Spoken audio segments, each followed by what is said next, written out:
ఇప్పటికే ఇంట్లో మంట పెట్టిర్రు, ఇప్పుడు బూడిదల నీళ్లు పోసి అంత దుమ్ము దుమ్ము దుబ్బ దుబ్బ చేస్తామంటున్నారు.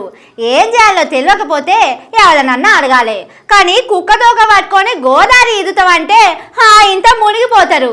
ఎవరి గురించి అని అనుకుంటున్నారా? వార్త చూస్తే మీకు తెలుస్తుంది. హైదరాబాద్ ఆ పేర్లనే ఒక రాజసం ఉంటది. చార్మినార్, సికింద్రాబాద్, ట్యాంక్ బండ్ చెప్పాలంటే హైదరాబాద్ ఉత్త హైదరాబాద్ కాదు, గ్రేట్ హైదరాబాద్. రోజు రోజుకు జనాలు పెరుగుడు, పట్నం పెద్దగా అయింది. అప్పట్లో ఎంసీహెచ్ అంటే మున్సిపల్ కమిషనర్ ఆఫ్ హైదరాబాద్ అని ఉండే.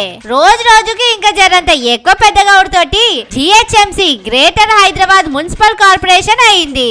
అయితే జిహెచ్ఎంసీ గురించి మంత్రి పెదకోమటిరెడ్డి సార్ మాట అన్నాడుల్లా.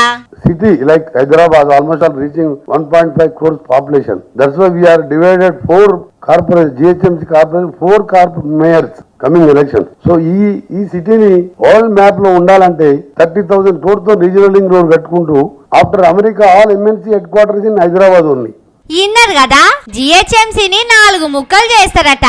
అంటే 4 దిక్కుల 4 భాగాలు చేసి 4 కార్పొరేషన్లు పెడతారన్నట్టు. శుక్రవారం నాడు నోవాటెల్లా అసోచామ్ కంపెనీలు పెట్టిన ఓ మీటింగ్ లో కూర్చున్నాడు కోమటిరెడ్డి సారు. మేము హైదరాబాద్ ను మస్తు డెవలపింగ్ చేద్దాం అనుకుంటున్నాం, కానీ ప్రతిపక్ష పోలు ఒప్పుకుంటలేరు అన్నాడు. సబర్మతి, నమామి గంగే ప్రాజెక్టుల లెక్కనే పట్నంలో బతికే జనాల కోసం మా సీఎం సారు మూసీని అద్దం లెక్క అందంగా తీర్చిదిద్దే పని ముంగటేసుకున్నాడు. ఒక దిక్కు ఆ పని అయితేనే ఉన్నది. గరీబోళ్ళు పేదోళ్ళు అని ఇడిచిపెట్టేదేం లేదు. మూసీ ప్రాజెక్టు ముచ్చట్ల ముంగటికి పోవుడే అన్నాడు.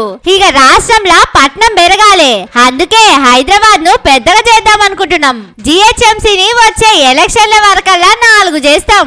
ఇప్పుడు తీర్తలేదు గాని జిహెచ్ఎంసీని 4 చేసినాక పట్నం చూస్తే అద్దాన్ని చూసినట్టే అనిపించాలి అన్నంత డైలాగులు ఇడిచిపెట్టిందనుకో రాదురి. అసలు హైడ్రా చేసిన డ్యామేజ్ వల్ల వచ్చే ఎలక్షన్లల్లా షేయ్ పార్టీకి పట్నపోళ్ళు ఎవ్వరు ఓట్లేసేటట్టు కొడతలేదు. ఆ దెబ్బ కనుక మళ్ళీ వచ్చే ఓట్లలో చూపిస్తే షేయ్ పార్టీ కాదు కదా, ఆ గుర్తే కనపడకుండా పోతుందని అందుకే జిహెచ్ఎంసీలా ఊళ్ళకెళ్ళి కొన్ని భాగాలు తెచ్చి కలిపితే మంచిగుంటదని ఉపాయం చేసినట్టున్నారా అని అంటున్నారు పట్నంలో ఉన్న మేధావులు. ఆయమన్న జిహెచ్ఎంసీని 4 ముక్కలు చేస్తామంటారు. సరే గాని ఎటు దిక్కెళ్ళి ఎటు లెక్క పెడతారు? ఏ లెక్కల విభజన చేస్తారు? తూర్పా పడమరనా అని అడుగుతున్నారు జనం. ఉన్న పట్లాన్నైతే ముందుగాల మంచిగా చేయర్రి, అది చూసినాక జిహెచ్ఎంసీని 4 ముక్కలు చేయాలన్నా వద్దా మేం చెప్తామంటున్నారు.